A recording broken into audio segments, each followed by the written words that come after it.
Subscribe कीजिए हमारे channel को और बेल आइकॉन को दबाइए हमारी लेटेस्ट वीडियो सबसे पहले देखने के लिए। Hello friends, welcome to entgurgaon.com। मैं हूं doctor Manish Prakash, senior ENT consultant, Mayom hospital Gurgaon से। आज मैं आप लोगों से बहुत ही इम्पोर्टेंट टॉपिक के बारे में बातचीत करूंगा, जिसे कहते हैं न्यूबॉर्न हियरिंग स्क्रीनिंग।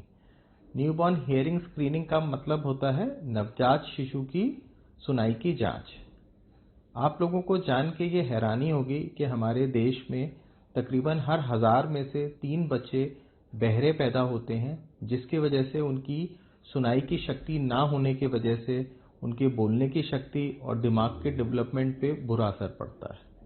इसके लिए ये बेहद ज़रूरी हो जाता है कि नवजात शिशु की हम सुनाई की जांच करें और आगे आने वाली परेशानियों को हम रोक सकें। आइए तो जानते हैं इसके बारे में और डिटेल से।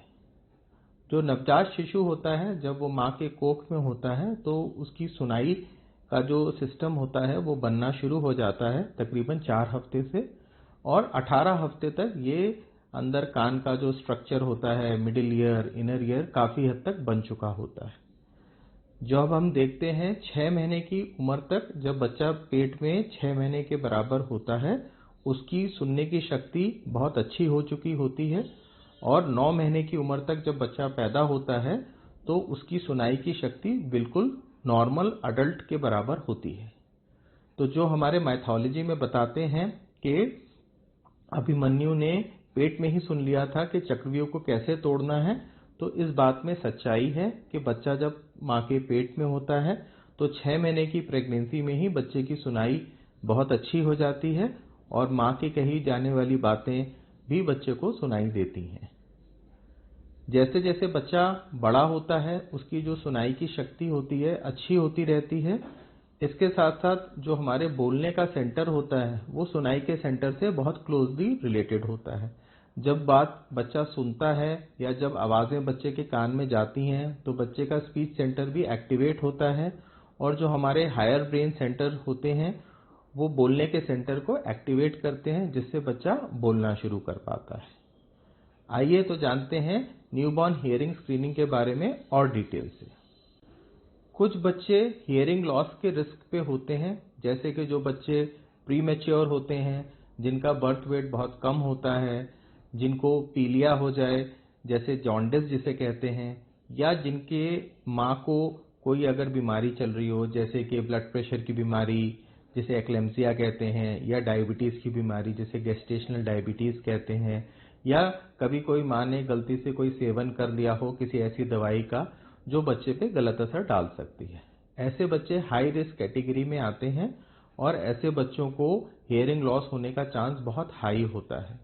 इस तरह के बच्चों को हम बहुत क्लोजली वॉच करते हैं, और कई बार 1 से 2 बार तक इन तरह के बच्चों की सुनाई की जांच करना अनिवार्य होता है, जिससे हम 100% श्योर हो सकें कि बच्चे को कोई हियरिंग लॉस नहीं है। न्यूबॉर्न हियरिंग स्क्रीन और अडल्ट हियरिंग स्क्रीन में क्या डिफरेंस है? जब हम किसी बड़े बच्चे की या अडल्ट की सुनाई की जांच करते हैं, उस टेस्ट को हम ऑडियोमेट्री कहते हैं। माने कि बच्चे को हम या अडल्ट को हम एक कान में सुनाई की बीप देते हैं जो अलग अलग इंटेंसिटी और फ्रीक्वेंसी पे होती है, और बच्चों से या अडल्ट से पूछते हैं कि उनको वो बीप सुनाई दे रही है कि नहीं।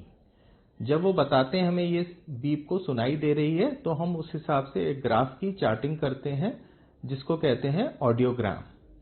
इससे हम बच्चे की या अडल्ट की सुनाई की शक्ति को हम एक मेजरमेंट में भाप सकते हैं, जिसे कहते हैं डेसिबल हियरिंग लेवल।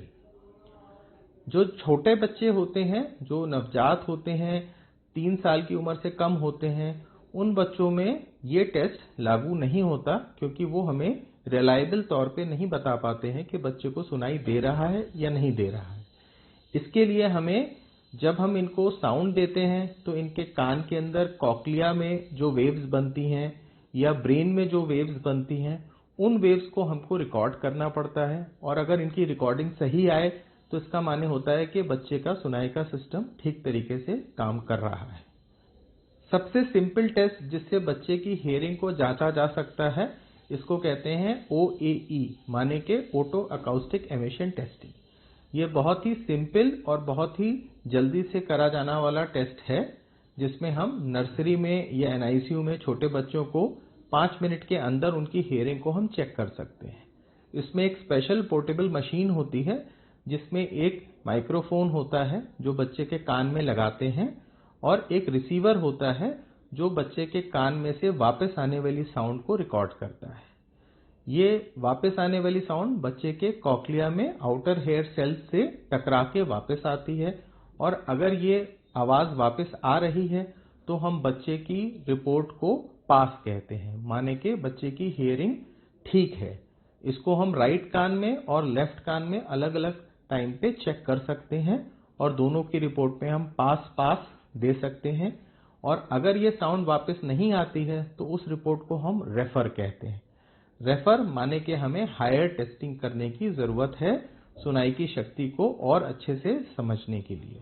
जिन बच्चों में ऑटो अकाउस्टिक टेस्ट फेल हो जाता है, माने कि उनका रिजल्ट रेफर आता है, उनके लिए हम एक और एडवांस टेस्ट करते हैं जिसे कहते हैं बेरा टेस्टिंग। बेरा माने कि brain stem evoked response audiometry. इसमें जब हम बच्चे के कान में साउंड देते हैं तो हम कॉक्लिया से आने वाली वेव्स ही नहीं, उसके ऊपर हमारे ब्रेन में जो वेव्स बनती हैं उनको अलग अलग लेवल्स पे हम चेक कर पाते हैं, जिसमें वेव्स वेव 1 से लेके वेव 5 तक होती हैं, और कितनी इंटेंसिटी पे ये वेव्स बन रही हैं और कितने इंटेंसिटी की साउंड हमारे कान में जाने से ब्रेन में ये वेव्स बन रही हैं।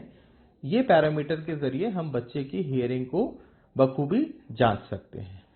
इस टेस्ट में अक्सर बच्चे को हल्की सी नींद की दवाई दी जाती है, जिससे बच्चा आसानी से सो जाए, और इस टेस्ट का रिजल्ट इससे इफेक्ट नहीं होता, और हम बड़े 100% श्योरिटी के साथ इस टेस्ट में बच्चे की हियरिंग के लेवल के बारे में कमेंट कर सकते हैं।